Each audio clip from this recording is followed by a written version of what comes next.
Добре дошли в Регенсбург, един от най-старите и най-красиви градове в Германия, запазен след Втората световна война. Разходете се с мен из калдърмените улички, надникнете в средновековието и се насладете на гледки от най-стария каменен мост над Дунав. Тук всяка сграда разкрива история, а атмосферата е като в приказка. Останете с мен до края, защото този град крие повече, отколкото си мислите. Здравейте, приятели! Аз съм Емко и днес видеята от Бавария продължават. Намирам се на брега на моята любима река Дунав и то в град Регенсбург. Това е едно от малките скрити бижута на Бавария, които доста често остават пренебрегвани от туристите, но не трябва да е така. Днес ще посетим старата част на града и ще видим едни от най-интересните места. Но преди да започнем това видео, абонирай се за канала ми с камбанката, за да не пропуснеш нито едно. Регенсбург е истинско архитектурно и историческо бижу, разположено в сърцето на Бавария, на сливането на три реки – Дунав, Наап и Реген. С население около 150 000 души, градът е едновременно уютен и впечатляващ със своето минало. Още през 179 година след Христа, римляните основават тук военния лагер Кастра Регина, началото на Регенсбург. Смята се, че това е един от най-старите градове в Германия с непрекъснато заселване от античността до днес. През средновековието Регенсбург се превръща в един от най-богатите и влиятелни градове в свещенната Римска империя. Търговците му пътуват чак до Венеция и Киев, а градът бил важен търговски и духовен център.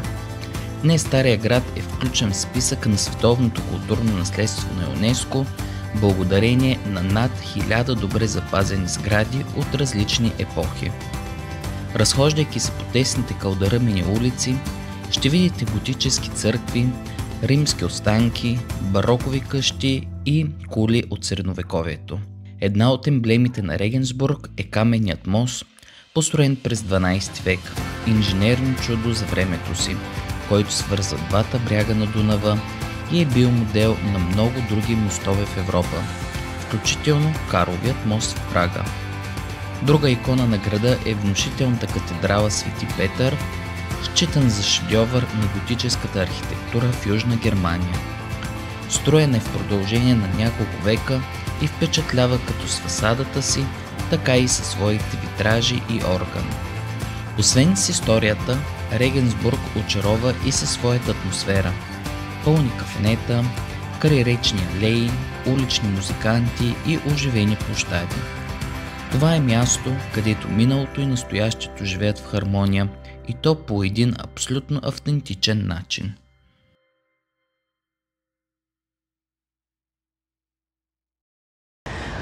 Първата спирка за днес, това е средновековният каменен мост. Може да си кажете, ама той много модерен изглежда и аз така си помислих, но не, той е в автентичен вид.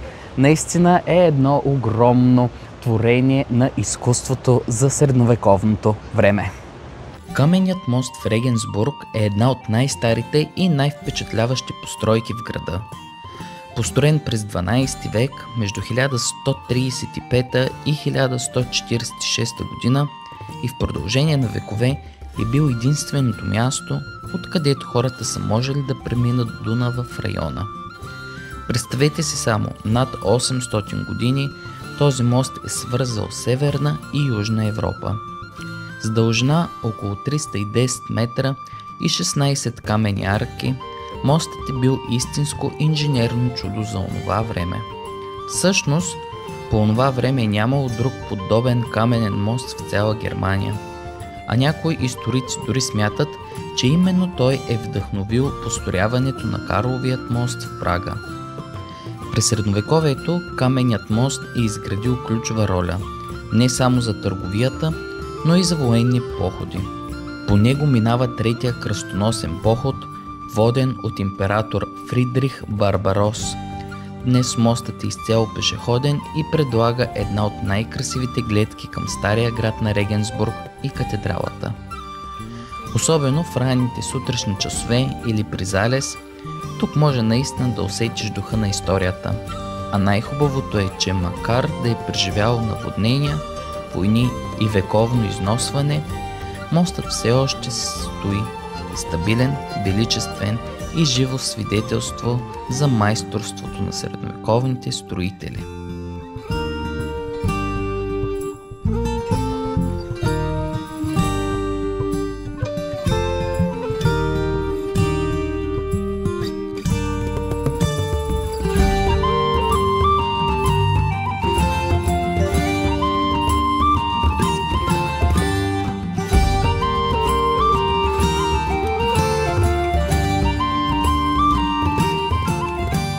Вече се намирам в най-стария ресторант в цяла Германия за наденички. Погледнете, поръчахме се такива мънички, също така долу под тях има и кисело зеле.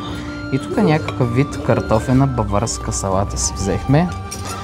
Аромата е уникален, надявам се да бъдат и така вкусни както хаят. Да започнем с салатата.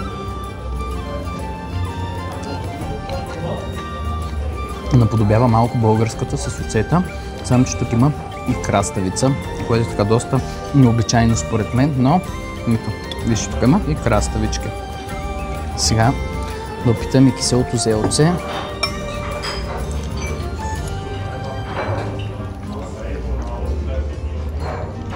Хубаво е, топло е, естествено малко тежка храна за лятото, но да си тук и да ни пробваш ще бъде срамота. И сега остана и наденичката. Перфектни наденички на грил. 10 от 10 точки. Една от особеностите на стария град на Регенсбург е, че той е оцелял почти непокътнат през Втората световна война.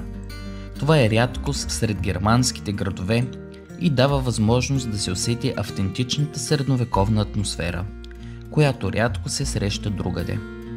В Стария град могат да се открият няколко средновековни фонтана и чешми, които някога са били основен източник на вода за жителите. Някои от тях все още функционират и са красиво украсени с релефи и скулптури. Една интересна архитектурна особеност са така наречените латерни. Малки капандури на покривите, които служат за осветление и вентилация на тесните улички. Тези детайли добавят особен чар и характер на покривната линия на Стария град. Голият хаус е една от най-интересните и уникални сгради в Стария град на Регенсбург. Тя е известна с огромната фреска на фасадата си, изобразяваща библейския герой Голият. От тук идва и името на къщата. Построена през 16 век, сградата е била дом на богата търговска фамилия и отличен пример за ренесансовата архитектура в града. Фреската с Голият е не само художествена украса, но и символ на сила и мощ.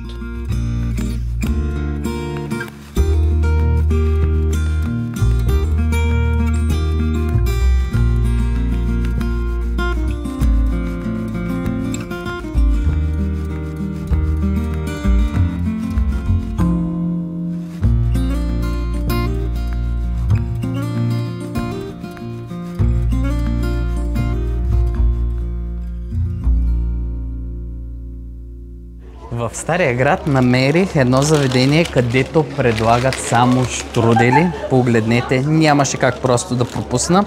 Но този не е обикновен щрудел, който е ябълковия с ваниловия сос.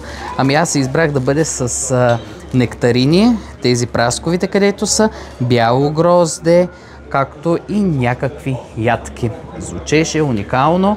Разбира се, имаше и други видове, но понеже аз съм голям фен на прасковите, викам, няма как просто да пропусна. Уникално. Погледнете отвътре. Е много богато на плънка.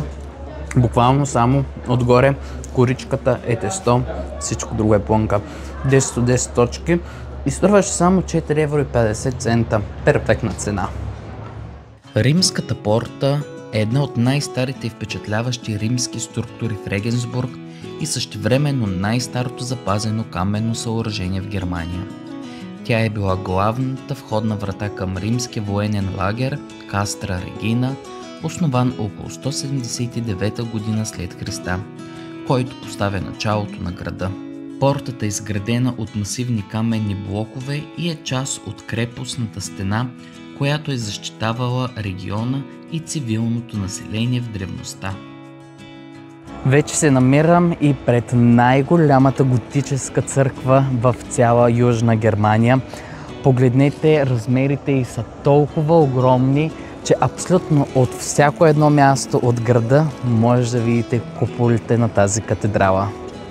Катедралата Свети Петър е не само архитектурен шедьовър, но и духовното сърце на Регенсбург. Това е най-голямата готическа църква в Южна Германия и една от най-важните примери на готическата архитектура в страната. Строежът ѝ започва през 1273 година и продължава почти 2 века, до края на 15-ти. Високите шпили, които доминират над силуета на града, са символ на стремежа към небето и божественото.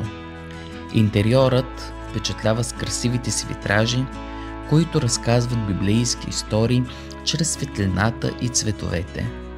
Тук се намира един от най-старите органи в Германия, който продължава да звучи в съвременните литургии и концерти.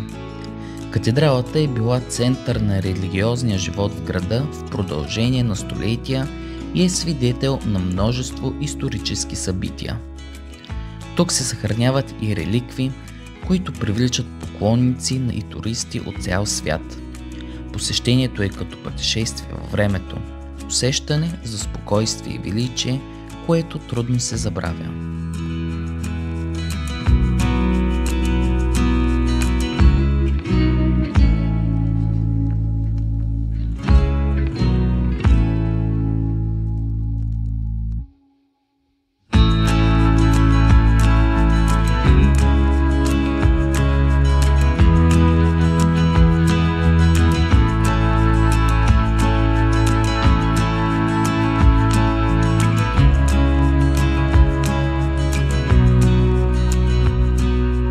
И да, без подаръчета нямаше как да мина. Погледнете, тук взех едно ето такова магнитче с немската целувка на момчето и момичето. След това взех тук още едно такова магнитче, точно типични за Бавария. И както едно малко по-различно, което е дървено и се отваря и затваря също. Така че моята обиколка в Регенсбург в момента приключи, приятели. Надявам се това видео да ви е харесало и ако е така, не забравяйте да се абонирате за канала ми с камбанката, за да не пропуснете нито едно. Както това беше и последното за тази седмица, както и последното от Германия.